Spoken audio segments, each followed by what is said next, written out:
നമസ്തേ നമസ്തേ എല്ലാവർക്കും good morning. നമുക്കിന്ന് കുമ്പളങ്ങ കൊണ്ട് എളുപ്പത്തിലൊരു കറി വയ്ക്കാം കേട്ടോ. ഇത് പുളി അധികം ഇഷ്ടമില്ലാത്ത ആൾക്കാരുണ്ടല്ലോ, അവർക്ക് ഇഷ്ടപ്പെട്ട ഒരു കറിയാണ് ഇത്. വെച്ച് നോക്കൂ കേട്ടോ.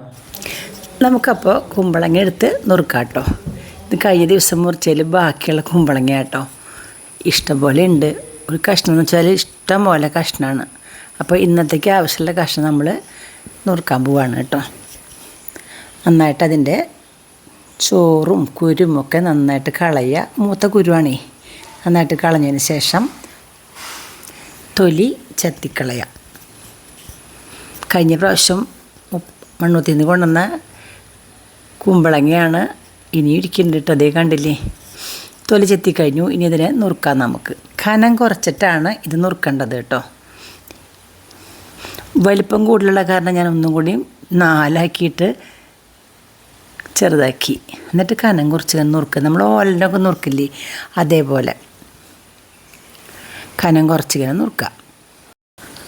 ഓലനാവുമ്പോൾ അതിൽ ഒട്ടും മുളകും ഒന്നും ഉപയോഗിക്കില്ല. ഇതങ്ങനെയല്ല. നോക്കൂ, ഞാൻ നന്നായിട്ടത് നുറുക്കി കഴുകി പാത്രത്തിലിട്ടു. ഇത്രയുണ്ട് കേട്ടോ. ഇനി അതിലേക്ക് 2-3 പച്ചമുളക് കീറിയിടാം. പച്ചമുളക് കീറിയിട്ടു. പിന്നെ ഒരു കഷ്ണം ഇഞ്ചി, നല്ല കഷ്ണം ഇഞ്ചിയാണ്. അത് ഞാൻ ചതച്ചിട്ട് തൊലിയൊക്കെ കളഞ്ഞിട്ടുണ്ട്. ചെറുതാക്കിയിട്ട് ഇട്ടാൽ പോരാ. ഇഞ്ചിയുടെ ശരിക്കുള്ള ടേസ്റ്റ് വരണമെങ്കിൽ ചതച്ചിടണം. ഇഞ്ചി വെളുത്തുള്ളിയൊക്കെ ചതച്ചിട്ടാലാണ് അതിൻ്റെ ജ്യൂസ് ഇങ്ങനെ ഇറങ്ങി വരുള്ളൂ.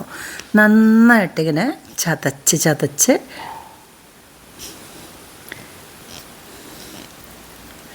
എടുക്കണം. ഉണ്ടോ, ചതച്ചെടുത്തു. അതിലേക്കിട്ടു. പച്ചമുളകും ഇഞ്ചിയും ഇട്ടു. കറിവേപ്പില ഇട്ടു. 1/2 ടീസ്പൂൺ മഞ്ഞൾപ്പൊടി ഇട്ടു.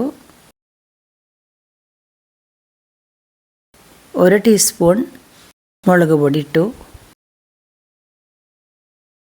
2-3 സ്പൂണ് മല്ലിപ്പൊടി ഇടാം കേട്ടോ. ഇത് ചെറിയ സ്പൂൺ ആയതുകൊണ്ട് ഞാൻ 3 എന്നൊക്കെ പറഞ്ഞു കേട്ടോ.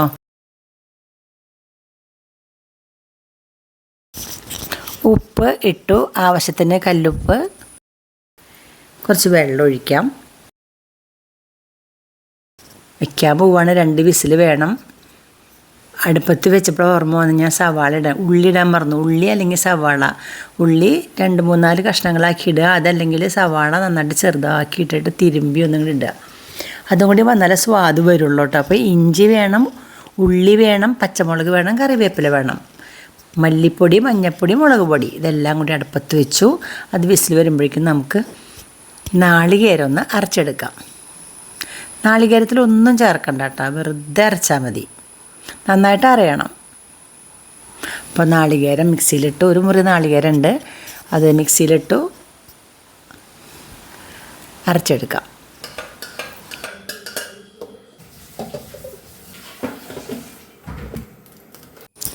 നാളികേരം അരച്ച് വെച്ചിട്ടുണ്ട്. ഇനി നമുക്ക് ഇത് തുറന്ന് നോക്കാം കേട്ടോ. എന്തായാലും നോക്കാം.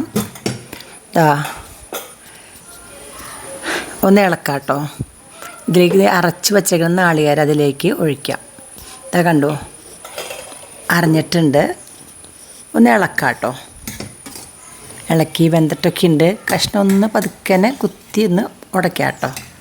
ഒന്നൊരു മയം വന്നോട്ടെ. പതുക്കേനെ ഒന്ന് ഞാൻ ഇളക്കി ചേർത്തു. പിന്നെ നാളികേരം അരച്ചത് അതിലേക്ക് ഒഴിച്ചു. ഇനി ഈ മിക്സിയുടെ ജാറൊന്ന് ഇത്തിരി വെള്ളം ഒഴിച്ചൊന്ന് മോറിയിലേക്ക് ഒഴിക്കാം കേട്ടോ. അപ്പോൾ ആവശ്യമുള്ള വെള്ളവും ഉണ്ടാവും. തീ കത്തിച്ചിട്ടുണ്ട്. അതൊന്ന് തിളയ്ക്കണം. വെള്ളം ഒഴിച്ചരച്ച നാളികേരല്ലേ, അപ്പോൾ വെള്ളം ഒഴിക്കുമ്പോൾ തിളയ്ക്കണം. മിക്സിയുടെ ജാറൊന്ന് കഴുകി ഒഴിച്ചു. അപ്പോൾ ആവശ്യമുള്ള വെള്ളമായി നന്നായിട്ട് ഇളക്കാം. ഇതൊന്ന് തിളയ്ക്കട്ടെ നന്നായിട്ട്. എന്നിട്ട് ഉപ്പ് പോരെ നോക്കണം. ഉപ്പ് പോരാന്നുണ്ടെങ്കിൽ കുറച്ച് ഉപ്പ് പൊടി ചേർക്കാം. ഉപ്പ് ഇത്തിരി കുറവുണ്ടായിരുന്നു. ഞാൻ ഉപ്പ് പൊടി ഇത്തിരി ചേർത്തു. ഒന്ന് ഇളക്കാം. നന്നായിട്ട് തിളയ്ക്കുമ്പോഴേക്കും നമുക്ക് അതിലേക്ക് ഉള്ളി മൂപ്പിക്കാനുള്ള ചുമന്നുള്ളി അരിഞ്ഞു വയ്ക്കാം.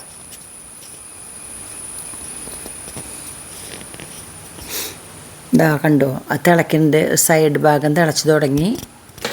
നന്നായിട്ട് തിളക്കട്ടെ. ഉള്ളി എരിഞ്ഞ് കഴിഞ്ഞു കേട്ടോ. ഏതാണ്ട് വാങ്ങി വെച്ചു. ഉള്ളി മൂപ്പിക്കാനുള്ള പാൻ അടുപ്പത്ത് വെച്ചു. പാൻ ചൂടായി. വെളിച്ചെണ്ണ ഒഴിച്ചു.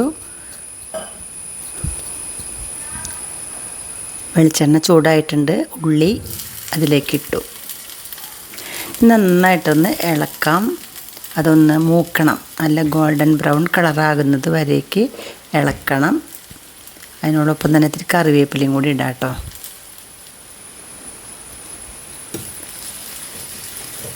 നമ്മുടെ കൂട്ടാൻ നന്നായിട്ട് തിളച്ചിട്ടുണ്ട്. വാങ്ങി വെച്ചു കേട്ടോ ഞാൻ. ഇത് മൂത്തിട്ടുണ്ട്.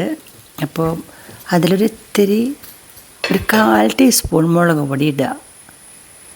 അപ്പോൾ അതൊന്ന് നന്നായിട്ട് മുരിഞ്ഞ് കഴിഞ്ഞിട്ടുണ്ടെങ്കിൽ കൂട്ടാനിലേക്ക് ഒഴിക്കാം. അപ്പോൾ കൂട്ടാനൊരു പ്രത്യേക ഭംഗിയുണ്ടാവും, ഒരു പ്രത്യേക ടേസ്റ്റും ഉണ്ടാവും കേട്ടോ. മുരിഞ്ഞ മുളകിൻ്റെ ടേസ്റ്റ് നല്ല രസമായിരിക്കും.